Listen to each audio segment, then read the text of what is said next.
नमस्ते स्टूडेंट। तो आज का हमारा थर्ड लेक्चर है एडी करंट और इंडक्टेंस पर। बराबर है।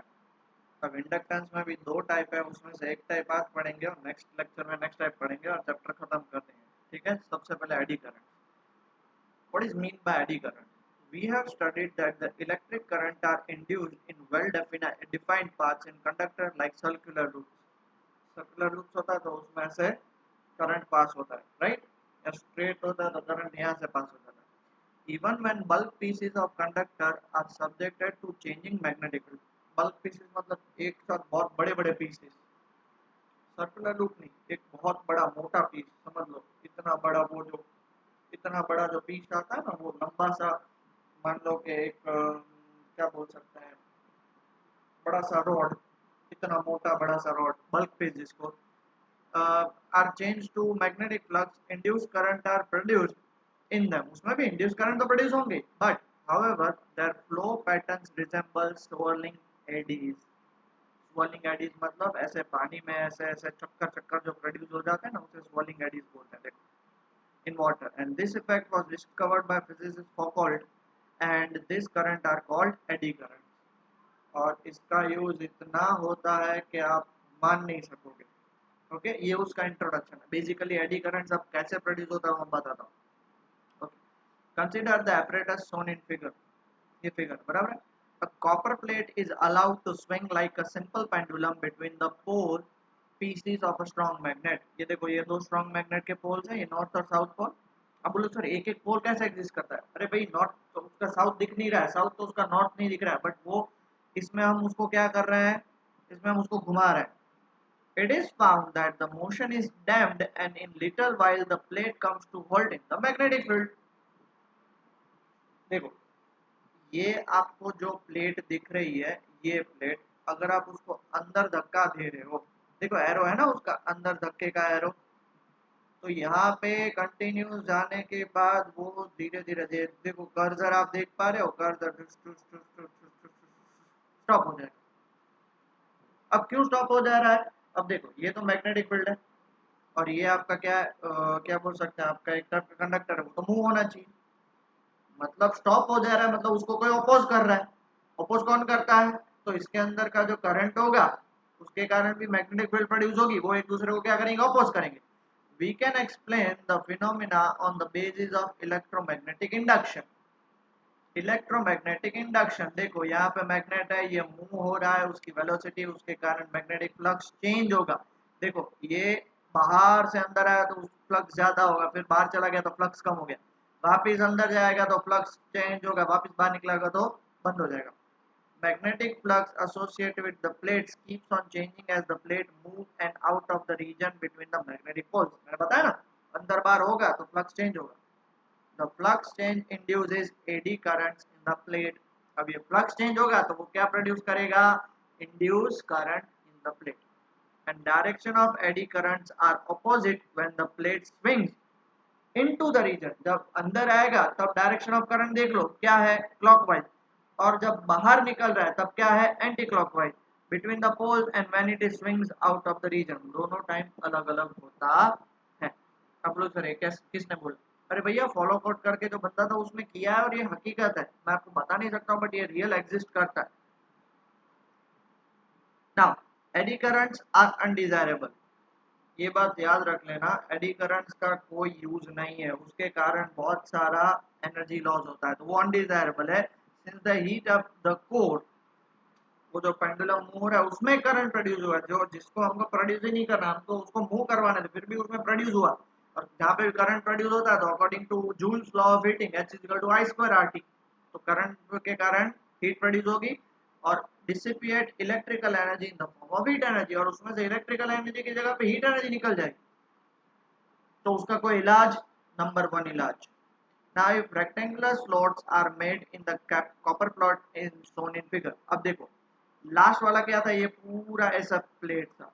अब क्या कर रहे हैं हम, ऐसा उसका हाथ बना दे रहे हैं, ऐसे बना दे रहे हैं, है ना? तो अब क्या होगा, area available to flow the eddy current is less. अब देखो, इसका एरिया और इसका एरिया जमीन आसमान का फर्क है, यहाँ बहुत सारा एडी करंट फ्लो होगा, यहाँ पे कम eddy current. Thus, the pendulum plate with holes or slots reduces electromagnetic damping and the plate swings more freely. Last time के कंपैरिजन में वो बहुत ही फ्रीली और ज्यादा टाइम तक मूव कर सकेगी। क्यों? डैम्पिंग कम होगा इसमें। क्यों? एडी करंट्स कम प्रोड्यूस होंगे। क्यों? एरिया कम है यहाँ पे, वहां पे एरिया ज्यादा तो बहुत सारे करंट प्रोड्यूस हो सकते। क्लियर हुआ? ओके। यहाँ पे देखो ऐसे वो क्या बोलते हैं, आपका जो हेयर ब्रश है उसकी तरह, उसमें उंगलियों की तरह। दूसरा तरीका, second way, eddy currents are minimized by using lamination of metal to make a metal core. अब देखो ये एक बहुत बड़ा कोर है, सिंगल पीस है, उसकी जगह पे क्या करो, दो पीस को बीच में लेमिनेट करके ज्वाइन कर दो। उसकी जगह पे यहाँ पे और छोटे छोटे पीस को लेमिनेट करके ज्वाइन कर दो। अब देखो बहुत बड़ा कोर होगा, लेमिनेट कर रहे हो मतलब देखो ये दोनों कनेक्टेड नहीं है, लेमिनेशन है बीच में यहाँ पे, और लेमिनेशन वो इंसुलेटर की तरह काम करेगा। समझ रहे हो? अब देखो ये सिंपल सिंगल बड़ा पीस है, उसमें बहुत ज्यादा एरिया, इसमें इसका इसका एरिया कम हो गया। अब लोग सर एरिया तो सेम है, पर एडी करंट के लिए एरिया तो अलग हो गया ना। एडी करंट के लिए कितना कम एरिया हो गया? सेम टू सेम देखो यहाँ पे एरिया एडी करंट के लिए कम हो गया। The laminations are separated by an insulating material like lacquer. The plate of the lamination must be arranged parallel to the magnetic field. Plate must be arranged parallel to the magnetic field so that they cut across the eddy current's path. This arrangement reduces the strength of the eddy current और ये practically सबसे ज़्यादा use होता है। Even transformer नाम की चीज सुनी होगी तो उसमें यही यूज होता है। Since the dissipation of electrical energy into heat depends only on the square of the strength of electric current, H is equal to I square RT, and heat loss is substantially reduced, बहुत कम हो जाता है। दोनों point सबसे important, सबसे ज्यादा, बहुत ज्यादा पॉइंट इम्पोर्टेंट है। ठीक है, आया समझ में? लिख लिया? ओके। अब जो ये एडी करंट है इसका प्रैक्टिकल यूजेस भी बहुत सारे हैं। सबसे पहला, eddy current are used to advantage in certain life, for example magnetic braking in trains. India में तो ये दिखती नहीं है, पहली बात तो इंडिया में दिखती नहीं। कहाँ पे दिखती है? ये दिखती है आपको जापान जैसे बहुत ही डेवलप्ड कंट्रीज में। क्या होता है? Strong electromagnets are situated above the rails in some electrically powered train. ये देखो ये स्ट्रॉन्ग मैग्नेट है, यहाँ पे देख रहे हो ना। अब ये इलेक्ट्रिक जो ट्रेन होती है ना उसके टायर्स हैं, ये आपको दिख रहा है ना, मैं जहाँ पे कर्सर मूव कर रहा हूँ। अब उसके बीच में ये जो होता है ना प्लेट्स होती है, ये आपको दिख रहा है जो मैंने हाईलाइट किया, ये इलेक्ट्रोमैग्नेट्स है। Okay, when the electromagnets are activated, जैसे इसको एक्टिवेट करोगे, the eddy currents induced in the rail opposes the motion of the train. Eddy currents क्या करेंगे? ट्रेन का मोशन इस साइड, एडी करंट का मोशन क्या होगा? Opposite side. As there are no mechanical linkage, the braking effect is smooth. Mechanical linkage मतलब जो हमारा नॉर्मल गाड़ी में ब्रेक होता है ऐसा नहीं होता है, यहाँ पे मैकेनिकल कुछ भी नहीं होता है, सब कुछ इसके थ्रू होता है। प्रैक्टिकल देखो, ये बहुत ही एडवांस टॉपिक है, आप में से आधे से ज्यादा बच्चों को तो ये पता भी नहीं होगा, और ये अभी 10 साल पुरानी चीज है, अभी एडवांस कितना हो गया होगा सोच लो। तो आप लोग थोड़ा सा दिमाग यूज करके उस फील्ड में आगे बढ़ना या वो चीज करना जो आपको बेनिफिट होती हो। ये सारे प्रैक्टिकल एप्लीकेशंस हैं। इवन आप ये इसको घर पे बना सकते हो, स्मॉल मॉडल, बट नहीं बनाओगे। इस बार का ट्रेंड कितना खराब है पता है? जिसको देखो सबको computer science computer science computer science लेना है, जिनको कंप्यूटर का सी तक नहीं आता उनको कंप्यूटर साइंस लेना है, ये बात है। बराबर है? जिनको कुछ अता पता नहीं है और ये सब चले पड़े हैं कि भाई हमें कंप्यूटर साइंस करना है, गधे हैं सब लोग, गधे, जिनको कुछ आइडिया नहीं है, पड़े हैं। कोई नहीं, let's not go to that part. मैं वो आपका और मेरा टाइम वेस्ट नहीं करना चाहता, क्योंकि ना आप समझने वाले और ना मैं सुधरने वाला हूँ। प्रैक्टिकली देखो, ये प्रैक्टिकली है, ये थ्योरेटिकली ऐसा होता है। ये आपको जैसे ही ऊपर से प्रेशर लगता है, ऊपर से प्रेशर कैसे लगेगा? ये ट्रेन के व्हील्स हैं, अब ये मैग्नेट्स हैं। अब मैग्नेट्स हैं, इलेक्ट्रोमैग्नेटिज्म के कारण यहाँ पे क्या प्रोड्यूस होगा? Eddy currents. एडी करंट्स का डायरेक्शन कौन सा है? इस साइड है। Okay, direction of electromagnetic rail braking force, और डायरेक्शन का ट्रेन इस साइड है। दोनों एक दूसरे को क्या करेंगे? अपोज करेंगे। जैसे ही प्रेशराइज करेंगे तो एक दूसरे को अपोज करेंगे, इसलिए यहाँ पे टच नहीं हुआ। ये देखो दोनों के बीच में कुछ टचिंग हुआ है? नहीं, फिर भी ट्रेन स्टॉप हो जाएगी। This is what it is important. Okay, without any mechanical linkage वो ट्रेन स्टॉप हो जाएगी due to what, eddy current. दूसरा है electromagnetic damping. Certain galvanometer have a fixed core made up of a non magnetic material, metallic material. When the coil oscillates, the eddy current generated in the core opposes the motion and bring the coil rest quickly. आपको पता है galvanometer क्या है? ऐसा ऐसा move होके वापस जैसे ही करंट फ्लो होना या मैग्नेटिक फ्लक्स लिंक होना कम हो जाएगा, करंट स्टॉप हो जाएगा और वापस उसको ओरिजिनल जगह पे आ जाना है। तो ओरिजिनल जगह पे आ जाना है तो वो कैसे आएगा? Due to eddy current. Eddy current क्या करेगा? अपोज द मोशन, मोशन को अपोज करके वापस उसकी जगह पे लेके आएगा, वापस उसकी जगह पे लेके आएगा। एक भी डायग्राम बुक में नहीं है बट मैं आपको समझाने के लिए दे रहा हूँ, ठीक है। तीसरा है इंडक्शन फर्नेस। इंडक्शन फर्नेस ये चीज है, जैसे आपको अभी आइडिया नहीं होगा, बहुत सारे इंडस्ट्री और फैक्ट्रीज में आपको टेम्परेचर है वो 600 700 800 डिग्री तक पहुंचाना होता है। तो आप कैसे पहुंचा सकते हो? उसके लिए कितना आप क्या बोलते कोल या फिर कितना आप वुड बर्न करोगे। तो अब उसका मॉडर्न डे एप्लीकेशन है induction furnace.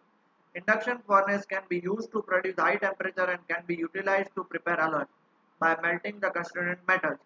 A high frequency alternating current is passed through a coil which surrounds the metal to be melted.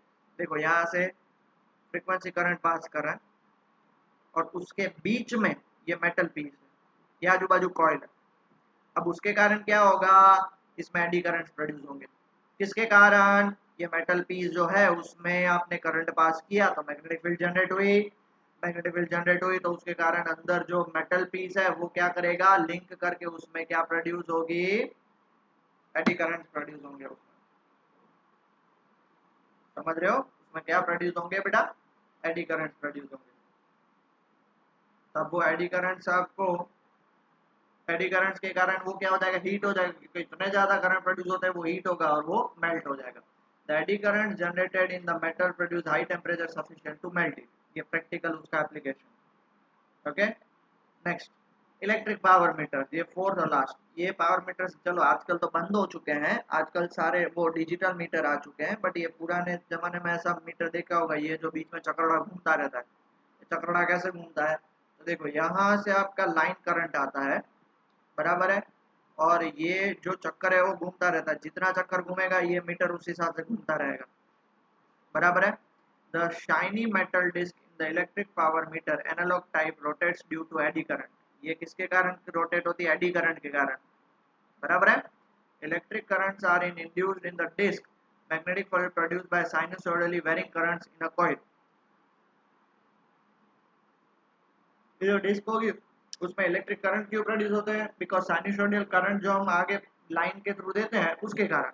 You can observe the rotating shine disc in the power meter of your house. ये पुरानी बात है, अभी नहीं है, तो अभी मैं आपको प्रैक्टिकल बोल भी नहीं सकता। आपको सिर्फ याद रखना है, दैट्स इट, और कुछ नहीं। आ समझ में? Okay, so these were all the applications of AD currents. Eddy currents का एडवांटेजेस भी बहुत सारे हैं, डिसएडवांटेज के साथ साथ बहुत सारे एडवांटेजेस हैं, समझ रहे हो? पक्का? पक्का? चलो लिख लो जल्दी से। ओके, सो अब स्टार्ट करने जा रहे हैं इंडक्टेंस, आज का second topic. An electric current can be induced in a coil by flux change produced by another coil in its vicinity और flux change produced by the same coil. देखो ये मान लो एक कॉइल है, ये दूसरी कॉइल है, इसमें आप फ्लक्स चेंज करोगे तो ये इसके बाजू में है, तो इसके फ्लक्स इसके साथ लिंक्ड होंगे, तो इसमें भी क्या होगा? इंड्यूस्ड करंट प्रोड्यूस होगा। हाँ, उसे बोलते हैं इंड्यूस करना, इसलिए उसको बोलते हैं इंडक्टेंस। और दूसरा ये होता है कि खुद के कारण खुद में ही करंट इंड्यूस होगा। इसमें फ्लक्स चेंज हो रहे हैं तो इसके कारण ही करंट इसमें इंड्यूस होगा, तो उसे क्या बोलते हैं? Self induction. इसको बोलते हैं म्यूचुअल इंडक्शन, समझे? सेल्फ और म्यूचुअल इंडक्शन का मतलब पता चला बेटा? सेल्फ और म्यूचुअल, सेल्फ मतलब खुद खुद के साथ लिंक करेगा, सेल्फ मोटिवेशन। म्यूचुअल मोटिवेशन मतलब दूसरों पे डिपेंड रहता है। These two situations are described separately in the next two subsections जो हमें आज पढ़ना है उसमें से एक पढ़ना है दूसरा सबसेक्शन बाद में पढ़ेंगे. However, in both the cases the flux through a coil is proportional to the current, that is phi is directly proportional to I. जितना फ्लक्स चेंज करोगे ना उतना करंट चेंज होगा. ओके उतना ही करंट चेंज होगा ज्यादा नहीं होगा. दूसरी बात for a closely wound coil of n turns मान लो अब उसमें n टर्न्स है तो the same flux is linked with all the turns वो सबके साथ लिंक्ड होगा. Now when the flux phi through the coil changes each turn contribute to the induced EMF. एक फर्स्ट टर्न भी सेकंड टर्न भी third turn भी fourth turn भी fifth turn भी तो ऐसे कितने टर्न्स होंगे n टर्न्स. तो n टर्न्स के अंदर कितना फ्लक्स लिंक हो गया n पाई. तो उसका आंसर क्या आएगा n pi is directly proportional to I. बराबर है पक्का श्योर किसी को कुछ डाउट है. अब आप प्रोपोर्शनलिटी हटाओगे तो एक कांस्टेंट लगेगा तो वो जो कांस्टेंट ऑफ प्रोपोर्शनलिटी होता है उसे हम कहते हैं इंडक्टेंस. बात तो भेजे में घुसी ना बेटा कि वो जो लिंक्ड है वो जो फ्लक्स है वो खुद के साथ लिंक होता है वो फ्लक्स दूसरों के साथ भी लिंक हो सकता है. उसी के कारण दूसरों में या खुद में करंट प्रोड्यूस होता है उसको phi directly proportional to I बोलते हैं. अगर n टर्न्स है तो n phi directly proportional to I. Okay now inductance depends only on the geometry of the coil and intrinsic material property. बहुत ही ज्यादा बढ़िया चीज बोली है मैंने आपको नहीं पता है बट बहुत ही ज्यादा बढ़िया चीज बोली है मैंने. सिर्फ ज्योमेट्री ऑफ द कॉइल और इंट्रिंसिक प्रॉपर्टी दो पे डिपेंड करेगा. This aspect is akin to capacitance which for a parallel plate capacitor depends on the plate area and the plate separation and the dielectric constant K intervening the medium. जो capacitance में क्या था plate area dielectric constant that is उनके बीच का medium और plate separation. वैसे ही यहाँ पे इंडक्टेंस किस पे डिपेंड करता है ज्योमेट्री और वो किस मटेरियल से बना है क्योंकि जो मटेरियल है अगर मटेरियल चेंज हो गया तो फ्लक्स लिंक खुद के साथ और दूसरे के साथ भी चेंज हो जाएगा. दैट्स नाउ दूसरी बात inductance is a scalar quantity और उसके डायमेंशन क्या होंगे m1 l2 t-2 a-2 given by the dimension of flux derive by the dimension of current. ये करंट का डायमेंशन ठीक है ना.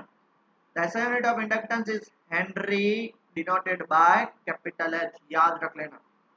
It is named in honor of the Joseph Henry who discovered electromagnetic induction in USA independently of Farad in England. Farad ने England में किया तो Henry ने तो किया था. फैराडे के नाम पे बहुत सारी चीजें है बराबर है. जो कैपेसिटेंस बोलते हैं फेराड लिखते हैं तो हेनरी बेचारा क्यों रह जाए तो इंडक्टेंस हेनरी के नाम पे दे दिया. दोनों भाई ने एक दूसरे के साथ संभाल लिया.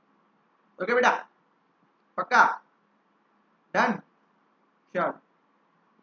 ओके तो अब हम पढ़ने जा रहे हैं म्यूचुअल इंडक्टेंस. बहुत ध्यान से पढ़ने की चीज है बेटा बहुत ही ज्यादा ध्यान. म्यूचुअल मतलब एक कॉइल दूसरे कॉइल के साथ लिंक होगी. हमारे पास दो कॉइल है बराबर है. पहला है सोलेनॉइड ही है कॉइल तो नहीं बोल सकते. पहला है सोलेनॉइड S1 दूसरा है सोलेनॉइड S2. S1 के कितने टर्न्स है N1 S2 के कितने टर्न्स है N2. इतना पता चला. चलो ज्योमेट्री पता कर लो. Consider figure which shows two long coaxial solenoid each of length L. Each of length L. बराबर है दोनों की लेंथ है. We denote the radius of the inner solenoid S1 by R1.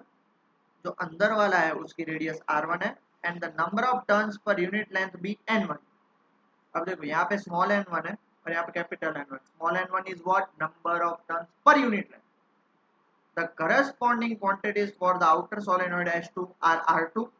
outer solenoid S2 है उसकी radius R2 है और उसके नंबर ऑफ टर्न्स हैं N2 रिस्पेक्टिवली. अब कैपिटल N1 और कैपिटल N2 क्या है total number of turns S1 के total number of turns S2. N1 है S1 के N2 है S2. इतना क्लियर हो गया पक्के से क्लियर हो गया. किसी को भी कुछ डाउट है नहीं ना. आगे बढ़े. ये था इंट्रोडक्शन. दो कॉइल्स सेम एक्सिस पे हैं. अंदर वाले का रेडियस R1 बाहर वाले का R2 दोनों की लेंथ सेम है. इसके number of turns and capital N1 number of turns capital N2 number of unit turns small n1 number of unit turns small n2. आगे बढ़ते चलो आगे बढ़ते हैं. बहुत बढ़िया ठीक. अब क्या है when a current I2 is set up through S2. अब देखो इस S2 के थ्रू ये बना लेना डायग्राम बहुत ही इंपॉर्टेंट है. अगर म्यूचुअल इंडक्टेंस पूछा तो ये डायग्राम बनाना है. अगर S2 में से करंट I2 गया it in turn set up a magnetic flux through S1, तो वो S1 में क्या करेगा, मैग्नेटिक फ्लक्स को लिंक करेगा।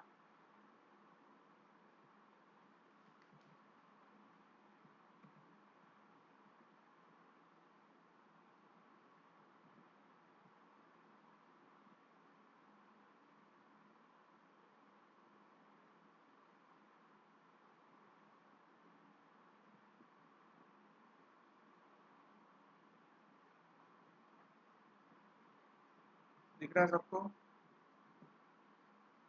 कुछ कट नहीं हो रहा ना, हाँ दिख रहा है, चलो दिख रहा है right.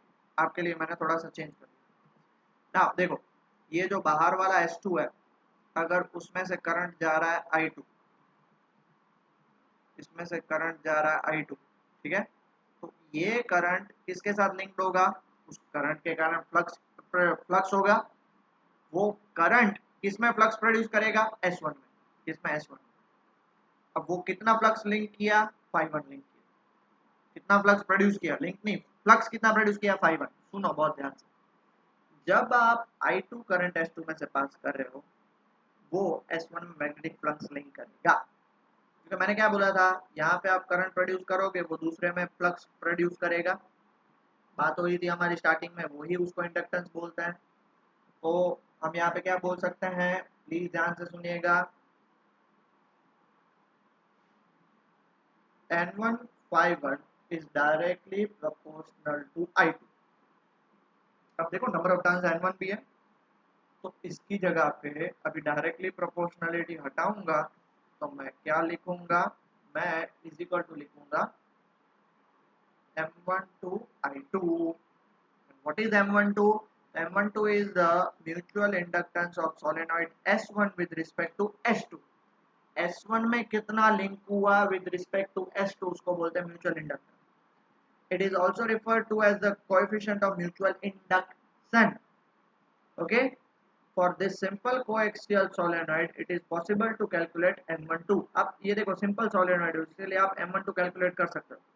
The magnetic field due to the current I2 in S2 में क्या होगा, फॉर्मूला बताओ, म्यू जीरो एन आई, है ना ये फॉर्मूला, म्यू जीरो एन आई, तो म्यू जीरो एन टू और I2 होगा।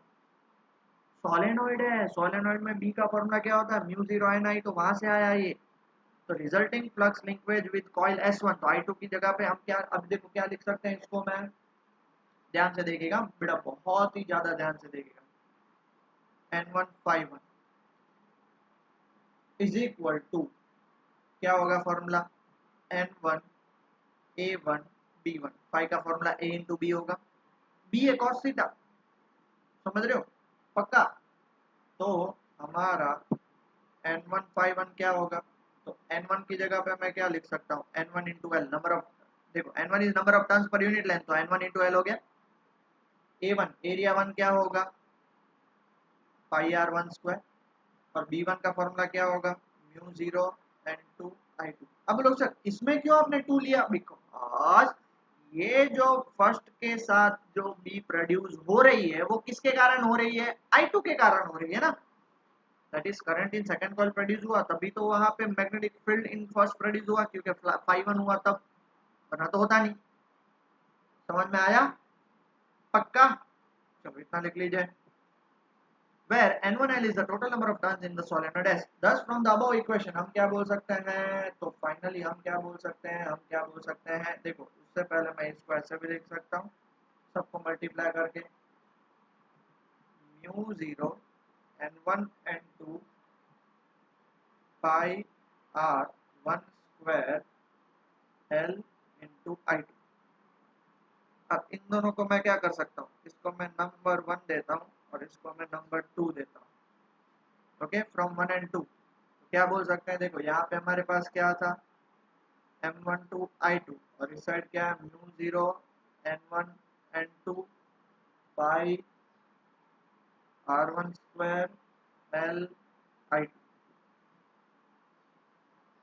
आ गया समझ में, तो ये I2 और I2 तो कट हो गया, देयरफॉर मेरा M12 क्या निकला, mu zero N1 N2 by R1 square L। Note that we have neglected the edge effects and consider the magnetic field mu0 and 2 I2 to be uniform throughout। हम हमने ऐसा माना है कि उसके एज पे जो चेंज होती है वो नहीं, थ्रू आउट है, वो यूनिफॉर्म है. And width of the solenoid S2. Okay, this is the good approximation keeping in mind that the solenoid is long. हमने ये कंसिडरेशन किया कि ये जो बंदा है सोलेनॉइड है वो काफी लॉन्ग है और उसकी एज के कारण कोई भी चेंज नहीं हो रहा है. हम यूनिफॉर्म मानते हैं, अंदर जो होगा वो यूनिफॉर्म, एज पे वरना चेंज हो जाता है, बट हम फिर भी उसको यूनिफॉर्म मानते हैं. वो कब मान सकते हैं? When L is much greater than R2. Okay, पक्का? डन? श्योर? किसी को भी कुछ प्रॉब्लम बेटा नहीं है ना? आगे बढ़े? डन, आगे बढ़े. अब मान लेते हैं we now consider the reverse case. अब अंदर वाले के अंदर I1 करंट पास किया तो फ्लक्स लिंक किसके साथ होगा? S2 के साथ. बराबर है? तो वहां पे हम क्या लिख सकते हैं? N2 is directly proportional to I1.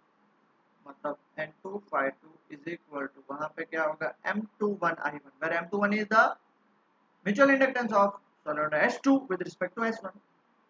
बराबर है? सिंपल सी बात है. The flux due to I1 in S1 can be assumed to be confined solely inside S1 since the solenoid are very large. The flux linkage with solenoid S2 is, अब देखो इसके कारण जो flux link होगा S1 के कारण, S1 कहाँ पे? अंदर है. ठीक है, तो वो कंफाइंड सोलली इनसाइड S1, मतलब पूरे का पूरा S1 के आसपास ही है. और ऊपर से दूसरा सोलेनॉइड काफी बड़ा है, इसलिए तो टोटल फ्लक्स कितना होगा? Total flux N2 is equal to, क्या बोल सकते हैं? N2. अब यहाँ पे समझने की बात है, यहाँ पे आएगा A1 B. अब बोलो सर A2 B2 क्यों नहीं लिया? समझना, ये देखो वापस मैं आपके सामने ये डायग्राम लाने की कोशिश कर रहा हूँ जिससे आपको शायद पता चल जाए. या ये डायग्राम देखो, ये डायग्राम ही देखो, बराबर ना? ये डायग्राम है ना आपके पास. अब देखो S1 इतना छोटा सा है, कलर पेन चेंज कर लूं जिससे आपको आइडिया क्लियर हो जाए. S1 इतना छोटा है, इसके कारण फ्लक्स लिंक होगा वो अंदर ही होगा, बाहर तक तो जाएगा नहीं. अब बोलोगे सर बाहर तक जाएगा नहीं तो उसके साथ फ्लक्स क्यों लिंक नहीं होगा? बेटा बहुत ध्यान से देखिएगा, ये बहुत ही लंबा सोलेनॉइड है, तो इसके साथ जो फ्लक्स लिंक है वो इसके साथ कनेक्ट होगा, बट उसका फ्लक्स का जो पूरा फॉर्मूला है वो क्या होगा? A1 इंटू B1 होगा ना. एरिया A1 ही होगा क्योंकि इसके कारण ही फ्लक्स प्रोड्यूस हो रहा है. समझ रहे हो?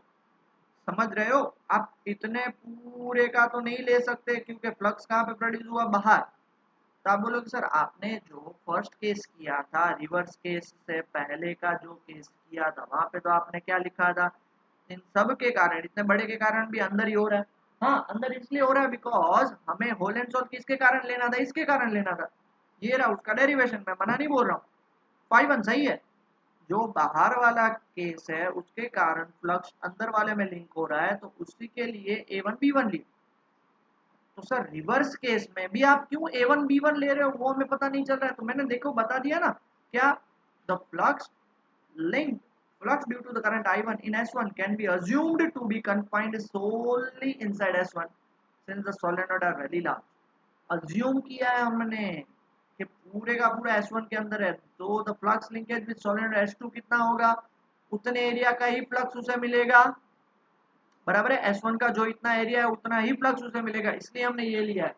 मैं आपसे वापस रिपीट कर रहा हूँ, देखो हमने अज्यूम किया है इसलिए एक एक लाइन को, एक एक वर्ड को पढ़ना पड़ेगा आपको. तो आपका N2 इसको मैं नंबर 3 दे देता हूँ. N2 as it is. N2 की जगह पे मैं क्या डाल सकता हूँ? N2 की जगह पे मैं डाल सकता हूँ N2 इंटू एल, एरिया की जगह पे पाई आर 1/2, और B1 का फॉर्मूला क्या होगा? Mu 0 N1 I1.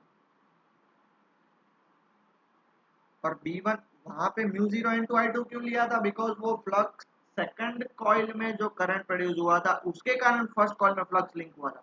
अब यहाँ पे क्या है? फर्स्ट कॉइल में, दैट इज अंदर वाली कॉइल में प्रोड्यूस हुआ है, उसी के कारण फ्लक्स लिंक हो रहा है, तो N1 I1 आएगा. तो इन दोनों को अगर हम कंबाइन करेंगे तो देयरफॉर क्या आ जाएगा? M21 I1 is equal to, ये क्या हो जाएगा, mu zero N1 N2 by R1 square L I1, ये कैंसिल हो जाएगा। मैं क्या बोल सकता हूँ, M21 is equal to mu zero N1 N2 by R1 square L, ये और ये mu zero N1 N2 pi R1 square L, mu zero N1 N2 pi R1 square L दोनों सेम आया। So from about two cases आप क्या बोल सकते हो, M21 is equal to M12 is equal to capital. Okay, समझ में आया ना? जो हमने अभी एक्सप्लेन किया ना वो एग्जांपल के, मान ले अंदर कुछ नहीं था, सिर्फ खाली हवा थी, बट अगर हमने कुछ मीडियम डाल दिया, जैसे सोलेनॉइड के अंदर हमने आयरन पीस डाल दिया, तो क्या होगा, तब M का फॉर्मूला क्या होगा, हमने अभी फॉर्मूला देखा, mu zero N1 N2 pi R1 square into L, और साथ में मल्टीप्लाई करना पड़ेगा mu r is for medium, तो क्या हो जाएगा, mu zero mu r N1 N2 pi R1 square M। देखो, जिन लोगों को अभी भी कंफ्यूजन है, थोड़ा सा वीडियो रिप्ले करके वापस देखिए और बुक को भी पढ़ लीजिए, हमने अज्यूम किया है बहुत सारी चीजें, तो कंफ्यूज नहीं होना। It is also important to know that the mutual inductance of pair of coils of solenoid etc. depend on their separation as well as their relative orientation. Orientation मतलब देखो, जो बड़ा वाला है उसके अंदर छोटा वाला कॉइल था, अब बड़ा वाला ऐसा है, छोटा वाला कॉइल ऐसा है, टिल्ट है, ठीक है, तो वो ओरिएंटेशन के ऊपर भी डिपेंड करेगा। समझ रहे हो? पक्का? डन? ये था आपका म्यूचुअल इंडक्टेंस। अब थोड़ा म्यूचुअल इंडक्टेंस का एक क्वेश्चन है वो ले लेते हैं। हाँ, इससे पहले एक छोटा सा और टॉपिक है कि now let us recollect the experiment in above section. Above section मतलब कौन सा एक्सपेरिमेंट पता है? ये वाला, ये कॉइल थी, सॉरी, ये कॉइल थी जिसमें गैल्वेनोमीटर कनेक्ट किया था, और दूसरी कॉइल है उसमें हमने बैटरी कनेक्ट करी थी इस टाइम, बराबर है। अब जैसे ही इसमें आप पास करोगे फ्रॉम पॉजिटिव टू नेगेटिव, इसके फ्लक्स इसके साथ लिंक होंगे और गैल्वेनोमीटर क्या करेगा, डिफ्लेक्शन दिखाएगा, बराबर है। ये वाला एक्सपेरिमेंट याद आया? हाँ, तो सर ये वाला एक्सपेरिमेंट का आप क्या करना है, वो तो बहुत पहले पढ़ लिया, तो आप क्या करना, अब करना है, इसलिए मैंने यहाँ पे लिया है, ठीक है। अब मान लेते हैं कि भाई वो जो फर्स्ट कॉइल था, देखो EMF is induced in coil C1 wherever there was any change in the current through coil C2, बराबर है। तो C2, ध्यान से देखो, करंट कहाँ पे फ्लो कर रहे हो, I2 में, फ्लक्स कहाँ पे लिंक हो रहा है, कहाँ पे लिंक हो रहा है, फर्स्ट कॉइल में। ये बेटा, ये कॉइल 1, आपको ये पता है ना, ये कॉइल 1 थी जिसके साथ गैल्वेनोमीटर था, ये कॉइल 1 थी, और ये कॉइल 2 जिसके साथ क्या था, बैटरी थी और एक की थी। इसमें जितना भी आप करंट, मान लो I2 करंट पास करे हो तो इसके साथ लिंक होगा, बस अब समझ में आ गया, अब बार बार डायग्राम नहीं बनाऊंगा, ठीक है। Okay, so N151 is directly proportional to N151 is equal to, हटा के मैं क्या बोल सकता हूँ, M, म्यूचुअल इंडक्टेंस M। आप बोलो M12 M21 क्यों नहीं, हमने प्रूव कर दिया कि वो M ही होता है। तो according to Faraday's law, according to Faraday's law, E1 का फॉर्मूला क्या होता है, minus d N151 by d t, minus N1 को बाहर निकाल लो, डी बाय डी टी, 51 की जगह पे मैं क्या डाल सकता हूँ,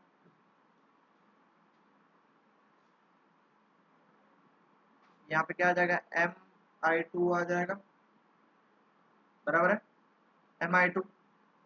तो E1 का formula minus N1 as it is, M को भी बाहर मैं निकाल लेता हूँ, हाँ, N1 यहाँ पे MI2 बाय N1 आएगा, MI2 बाय N1, यहाँ से देख लो, या N151 की जगह पे एक काम करो ना, आपका कंफ्यूजन दूर करने के लिए मैं एक काम कर रहा हूँ, minus d by d t of MI2।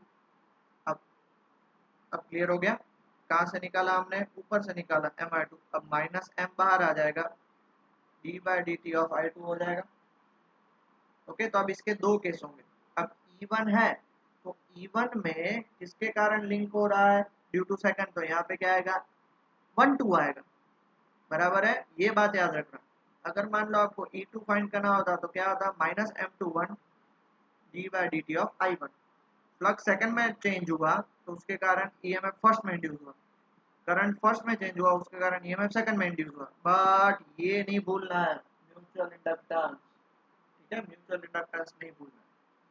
Clear हुआ, पक्का, ओके बेटा। आई होप आप लोगों को कितना ईएमएफ इंड्यूस हुआ पता चल गया होगा, समझ में आया। N1 is equal to Mi2 कहाँ से आया पता चला, अकॉर्डिंग टू फैराडेज लॉ, बराबर है। E1 is equal to minus dN1 by dt, तो वो डाल दिया Mi2, M बाहर निकाल लिया, d by dt of I2। अब इसमें फर्स्ट में लिंक हो रहा है ड्यू टू 2, इसलिए 1 2। अब मान लो वैसे ही सिमिलरली यहाँ पे आप सिमिलरली करके भी लिख सकते हो ना। Similarly E2 is equal to क्या होगा, minus M21 is equal to d by dt of I1। Done, okay. अब एक न्यूमेरिकल है, एग्जांपल 6.9 आपके टेक्स्ट बुक का है। दूसरे एग्जांपल्स हम कल देख लेंगे आफ्टर सेल्फ इंडक्टेंस खत्म करके, ठीक है। क्या है कि two concentric circular coils, one of small radius r1, the other of large radius r2, such that r1 is greater than r1 is less than r2 or much less than, are placed coaxially with center coinciding। कौन सा पता है बेटा, कौन सा case पता है, ऐसे,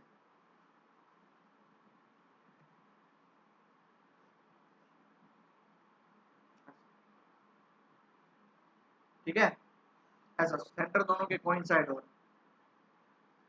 हाँ, तो अभी हमें क्या फाइंड करना है, obtain the mutual inductance of the arrangement. Okay, मान लेते हैं एरिया ऑफ स्मॉल कॉइल क्या होगा, A1 pi r1 square, area of large coil A2 pi r2 square. मैं नहीं बोल रहा हूँ, क्वेश्चन बोल रहा है सर्कुलर कॉन्सेंट्रिक सर्कुलर कॉइल है इसलिए। Done, now when I1 amount of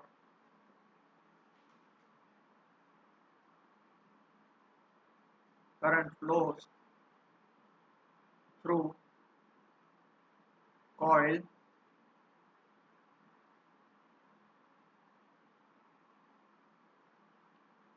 having N1 turns, बराबर है। तो phi2 का फॉर्मूला क्या होगा, phi2 का फॉर्मूला क्या होगा, N2, तो फ्लक्स लिंक होगा ना। हम यहाँ पे क्या बोल सकते हैं, फ्लक्स लिंक्ड विद, देखो फर्स्ट कॉइल क्या है, छोटी है, तो flux link with coil 2, bracket में लिख लेना लार्ज कॉइल। क्या होगा फॉर्मूला, phi2 का फॉर्मूला होगा, किसके कारण फ्लक्स लिंक हो रहा है, N2 में लिंक हो रहा है, किसके कारण, फर्स्ट के कारण। तो फर्स्ट के कारण फॉर्मूला क्या होगा, A1 B1 cos 0 डिग्री, तो कितना आ जाएगा N2 A1 B1। ओके, तो phi2 का फॉर्मूला क्या होगा, N2। B1 का फॉर्मूला क्या होगा, म्यू जीरो क्या फॉर्मूला, स्मॉल एन वन है ना, स्मॉल n1 इंटू इंटू क्या, I1, और A1 तो बाहर पड़ा ही है, ये मैंने B1 की वैल्यू यहाँ पे पुट कर दी है। तो इसको मैं ऐसे लिख सकता हूँ, phi2 तो पड़ा ही है, इजिकल टू, इसको मैं ऐसे लिख सकता हूँ, म्यू0 n1 n2 I1 A1 bye L। यहाँ पे जो n1 है ना उसकी अब मैंने कैपिटल N1 बाय L लिख लिया। ओके, पक्का, डन। अब देखो ये I1 को मैं नीचे लेके जाऊंगा, तो देयरफॉर क्या हो जाएगा, phi2 by I1 is equal to क्या हो जाएगा, म्यू0 n1 n2 A1 bye L।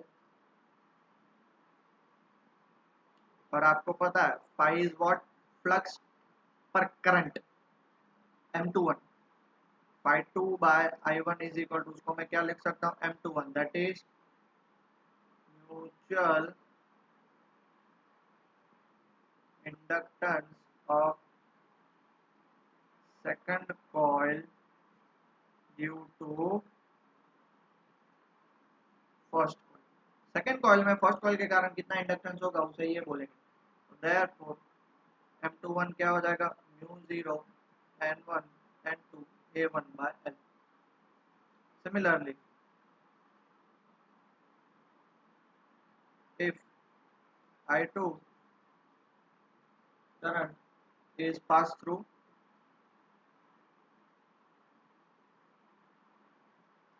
N2 number of turns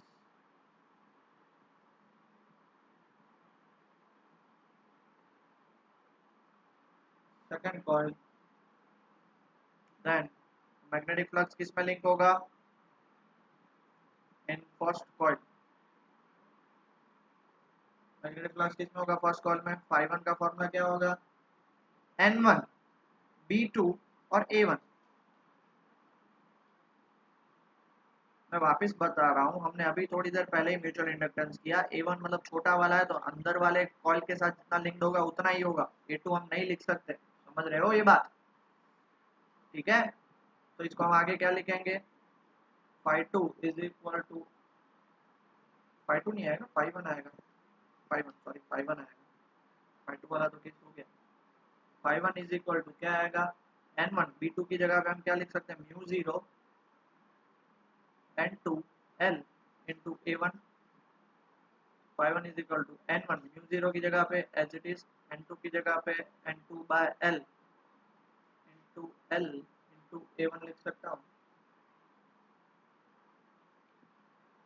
यहाँ पे L नहीं आएगा ना, यहाँ पे I2 आएगा, यहाँ पे I2 आएगा, सॉरी म्यू 0 Ni, यहाँ पे भी I2 आएगा, sorry sorry I am extremely sorry. तो यहाँ पे आ जाएगा I2 इंटू A1। तो φ1 का फॉर्मूला क्या होगा, mu 0 N1 N2 I2 A1 upon L।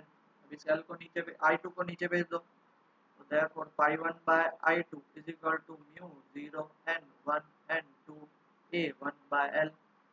here आपको पता है फाई बाय I2 कितना होगा, वहाँ पे φ2 by I1 और M21, तो φ1 by I2 is equal to M12। क्या, म्यूचुअल इंडक्टेंस ऑफ कौन सा coil, of first coil towards second coil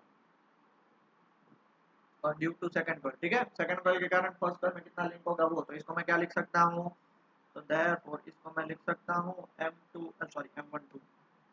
M12 is equal to क्या आ जाएगा, mu 0 N1 N2 A1 upon,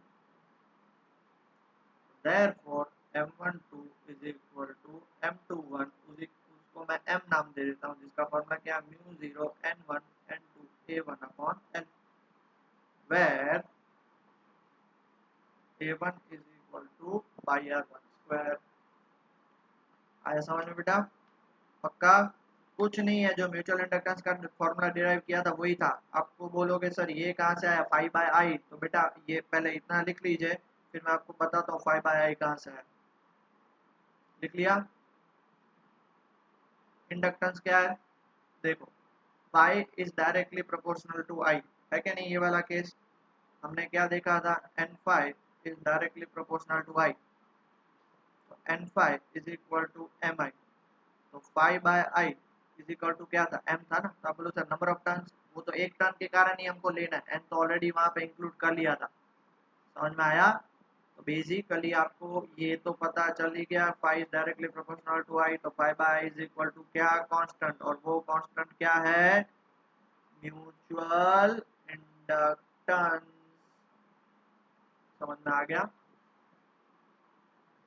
समझ में आया, ये वहां से डिराइव हुआ, इसलिए छोटी छोटी बात को आपको दिमाग में नोट करना पड़ेगा।